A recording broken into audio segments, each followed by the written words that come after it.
Hello friends, welcome back to our channel Fintex fusion.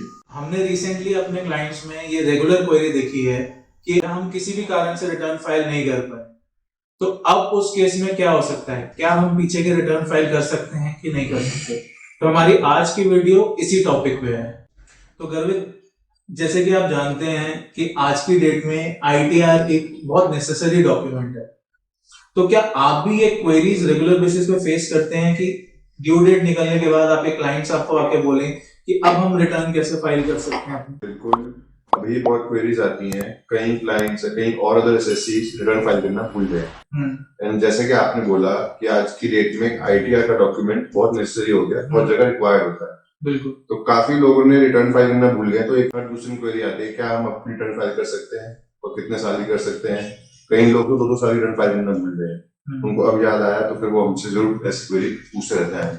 ठीक है, तो गर्वित, कंसिडरिंग करंट सिनेरियो, अब जैसे कि 31 दिसंबर के बाद ना हम बिलेटेड रिटर्न फाइल कर सकते हैं, ना हम रिवाइज रिटर्न फाइल कर सकते हैं, तो उस केस में एक एसएससी के पास क्या अल्टरनेटिव है अगर वो अपनी रिटर्न फाइल करना चाहता है या अपनी रिटर्न रिवाइज करना चाहता है? देखिए, जो दिन 31 दिसंबर 2022 लास्ट डेट थी रिटर्न रिवाइज करने के लिए और बिलेटेड रिटर्न फाइल करने के लिए, लेकिन अब वो डेट निकल गई है। लेकिन अभी भी मौका है कि वो रिटर्न फाइल कर सकते हैं। फाइनेंस बिल 2022 में प्रोविजन आया था आईटीआर यू का, तो अभी भी आप रिटर्न फाइल कर सकते हैं। उसमें आपको ITR you under section 108A उसके अंदर आपकी रिटर्न फाइल हो सकती है। तो गर्वित, जैसे कि आपने बताया कि आईटीआर यू का प्रोविजन आया फाइनेंस बिल 2022, ये रिटर्न कौन कौन फाइल कर सकते हैं? ये रिटर्न आपका जिन्होंने रिटर्न फाइल कर दी है वो भी कर सकते हैं, जिन्होंने अब तक रिटर्न फाइल नहीं करी है वो भी कर सकते हैं। तो आपका कहने का मतलब है जिन्होंने रिटर्न फाइल की है वो भी अपनी रिवाइज रिटर्न फाइल कर सकते हैं, अपने पर्टिकुलर्स को अपडेट कर सकते हैं, और जिन्होंने फाइल नहीं किया है वो फिर फ्रेश रिटर्न फाइल कर सकते हैं। तो क्या इसमें कोई कंडीशंस हैं? यस, इसमें कंडीशंस हैं, पर कंडीशंस को एक्सप्लेन करने से पहले मैं आपको थोड़ा पीछे लेके जाना चाहूंगा, थोड़ा उसको ओवरव्यू देना चाहूंगा।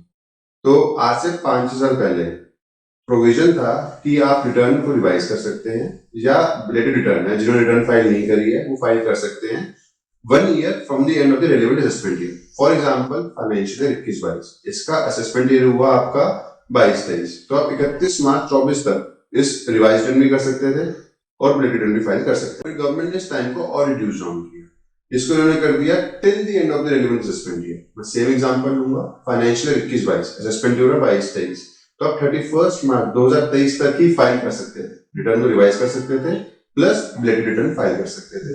फिर इस टाइम को और रिड्यूस किया गया, इस टाइम को कर दिया 31 दिसंबर 2022।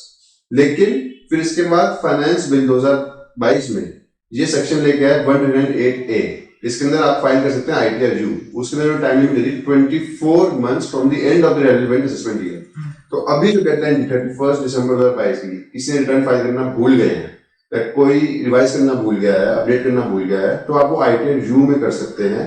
इसका टाइम आपका होगा 31 मार्च 2025।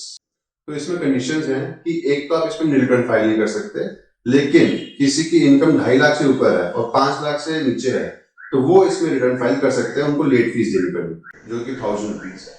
सेकेंड, कोई किसी ने रिटर्न फाइल करी है लेकिन इनकम भी सही थी, टैक्स भी सही थे, लेकिन जो हेड ऑफ इनकम था वो गलत हो गया, तो उस हेड ऑफ इनकम को ठीक करने के लिए आप इसमें आईटीआर यू में अपडेट कर सकते हैं, रिटर्न फाइल कर सकते हैं।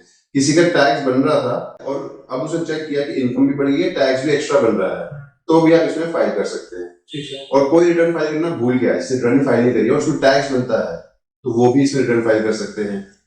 किसी का रिफंड था, रिटर्न फाइल करी, उसमें रिफंड बनता था, तो अब उन्होंने चेक किया कि मेरी इनकम तो थोड़ी ज्यादा थी, रिफंड कम बनता था, तो वो भी इसमें कर सकते हैं। लेकिन अगर रिफंड बढ़ रहा है तो आप इसमें फाइल नहीं कर सकते। रिफंड को कम कर सकते हैं, रिफंड को बढ़ा नहीं सकते।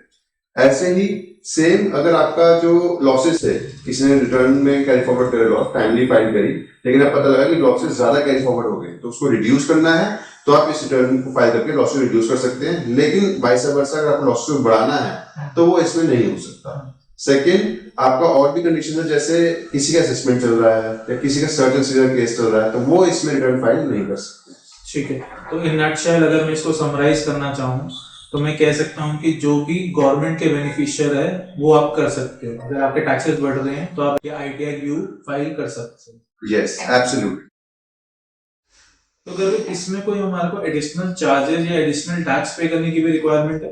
यस, एक तो इसमें लेट फीस जाएगी आपकी, प्लस अगर आप जैसे with in 12 months of the end of the relevant assessment year, जैसे फाइनेंशियल ईयर 21-22, असेसमेंट ईयर है 22-23, अगर आप 31 मार्च 24 तक आप ITR रिव्यू फाइल कर रहे हैं, एक तो आपकी लेट फीस जाएगी, plus 25% of the additional tax plus interest उसके ऊपर वो जाएगा। अब अगर आपका 31 मार्च 24 भी निकल गया तो 31 मार्च 25 तक यानी 24 मंथ्स, ठीक है, तो उसमें आपका 50% of additional tax plus interest जाएगा। तो आज के लिए इतना ही। उम्मीद करते हैं कि ITR रिव्यू से रिलेटेड जितनी भी बेसिक इंफॉर्मेशन आपके लिए रिक्वायर्ड है वो आपको मिल गई हो। और अगर आपको ये वीडियो पसंद आई हो तो please do like, share, subscribe and comment on the video. Thank you.